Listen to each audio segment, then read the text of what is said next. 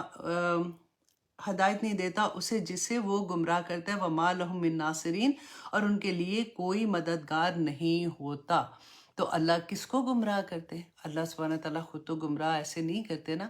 اب یہ کانسیپٹ جو ہے نا یہ اکثر بچوں میں بھی ہوتا ہے، اور کئی دفعہ جو علم کے بغیر بات کرتے ہیں ان کو بھی ہوتا ہے کہ اللہ سبحانہ تعالیٰ کہتے ہیں کہ ان کی جو کچھ ہے دنیا میں وہ اللہ کی مرضی سے چل رہا ہے، تو پھر اللہ ہی ہے تو ہدایت دے، ورنہ بندہ کیا ہدایت لے گا. تو اس طرح کی سینٹنس ہم اکثر سنتے ہیں. دیکھیں کائنات میں، اور ایک دفعہ یہ بھی ہوتا ہے کہ کہتے ہیں کہ جی فلاں جگہ پہ جیسے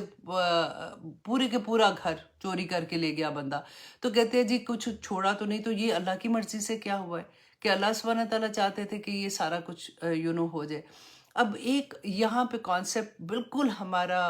کلیئر ہونا چاہیے کہ اللہ سبحانہ تعالیٰ کی کائنات میں اس کی اجازت کے بغیر کوئی چیز ہل نہیں سکتی اپنی مرضی سے. رائٹ. ہم نے اسی سورہ میں ہم بار بار پڑھتے ہیں کہ اللہ سبحانہ تعالیٰ، پوری کائنات اللہ سبحانہ تعالیٰ کے لیے مسلم ہے. اللہ سبحانہ تعالیٰ نے جس طرح سے جس چیز کو بنایا وہ اسی طرح سے کام کر رہی ہے. ایک انسان اور ایک جنات، رائٹ، 2 مخلوق ایسی ہیں. فرشتے بھی عقل میں آتے ہیں نا، لیکن یہ 2 مخلوق ایسی ہیں جو